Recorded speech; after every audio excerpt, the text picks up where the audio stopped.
A Terrible Vengeance by Miss J. H. Riddell. Chapter 2. Where is Lucy? In the valley of the Thames, early hours are the rule. There the days have an unaccountable way of lengthening themselves out, which makes it prudent, as well as pleasant, to utilize all the night in preparing for a longer morrow. For this reason, when 11 o'clock p.m. strikes, it usually finds Church Street, Walton, as quiet as its adjacent graveyard, which lies still and solemn under the shadow of the old grey tower, hard by the ancient vicarage, which continues to beautify a staircase. About the time when Mr. Travers' friends were beginning their evening, when talk had abated and play was suggested, the silence of Church Street was broken, and many a sleeper aroused by continuous knocking at the door of a house as venerable as any part of the Walton. Rap, rap, rap, rap, awoke the echoes of the old-world village street, and at length brought to the window a young man, who, flinging up the sash, inquired, "Who is there?" "Where is Lucy? What have you done with my girl?" answered a strange woman's voice from out of the darkness of that summer night. "Lucy?" repeated the young man. "Is she not at home?"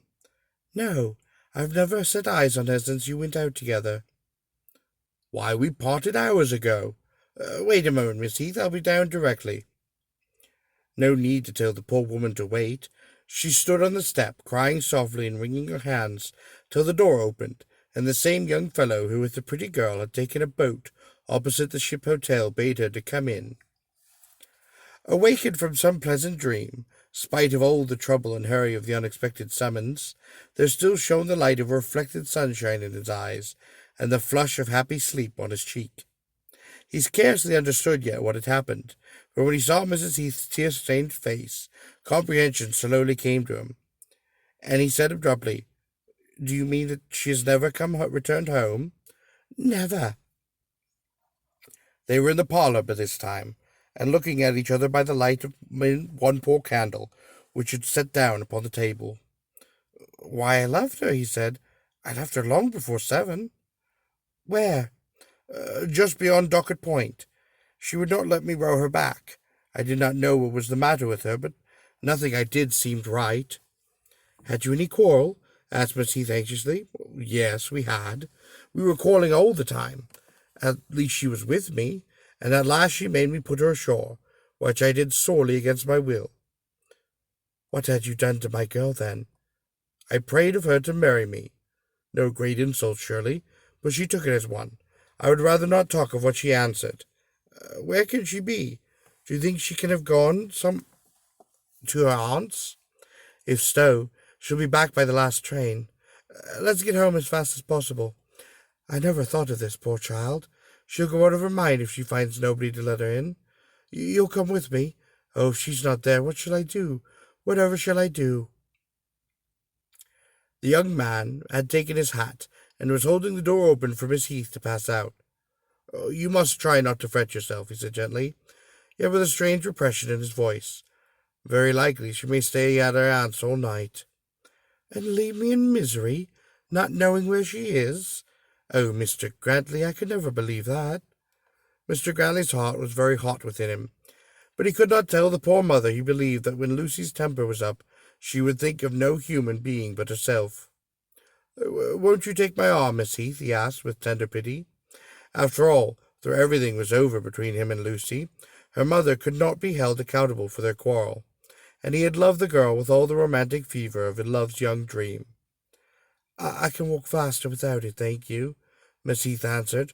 "But, Mr. Grantley, whatever you and Lucy fell out over, you'll forget it, won't you? It wasn't in you to be hard on anybody, and she's only a spoiled child. I never had but the one, and I humoured her too much. If she's wayward, it's all my fault, all my own." "In case she does not return by this train," said the young man, wisely ignoring Miss Heath's inquiry, "had I not better telegraph to her aunt directly the office opens?" "I'll be on my way to London long before that," was the reply.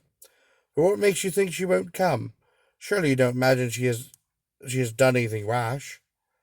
"What do you mean by rash?" he asked evasively. Made away with herself? That, he exclaimed. No, I feel very sure she has done nothing of the sort.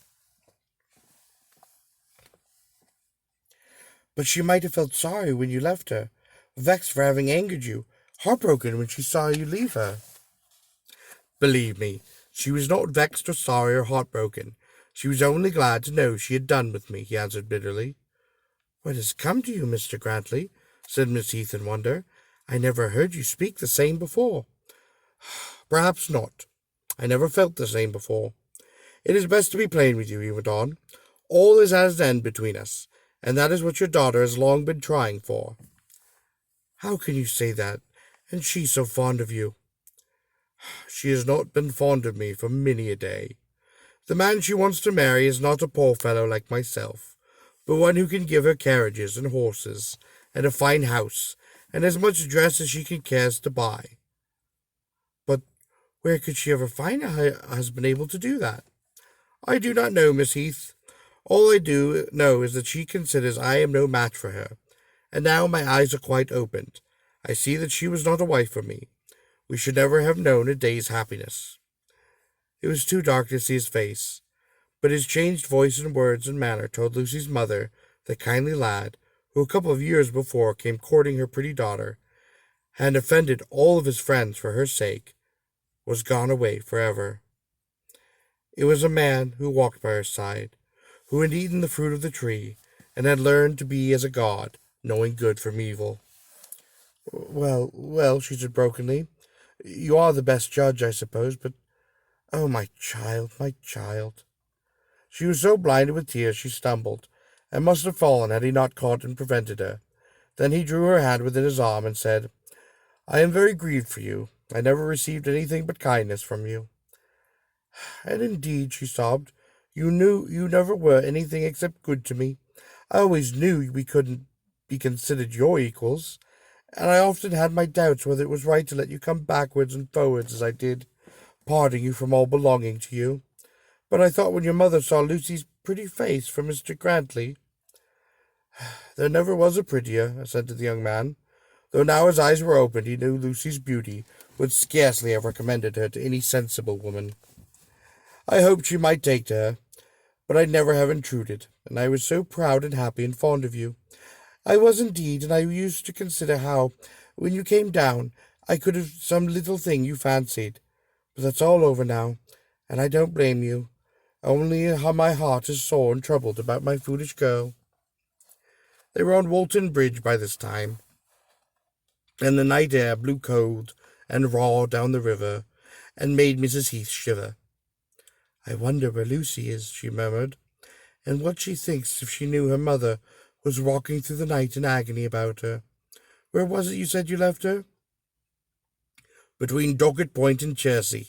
I shouldn't have left her had she not insisted on me doing so. Isn't that the train? Asked Miss Heath, stopping suddenly, short and listening intently. Yes. It was just leaving Sunby Station. Don't hurry, we have plenty of time. They had. They were at Lucy's home, one of the small houses situated between Battlecrease Hill and the Red Lion in Lower Halford, before a single passenger came along the green, or out of Nannygoat Lane. My heart misgives me when she has not come down, said Miss Heath. Shall I go up to meet her? Asked the young man, and almost before the mother previously assented, he was striding through the summer night at Shepperton Station, where he found the lights extinguished and every single door closed.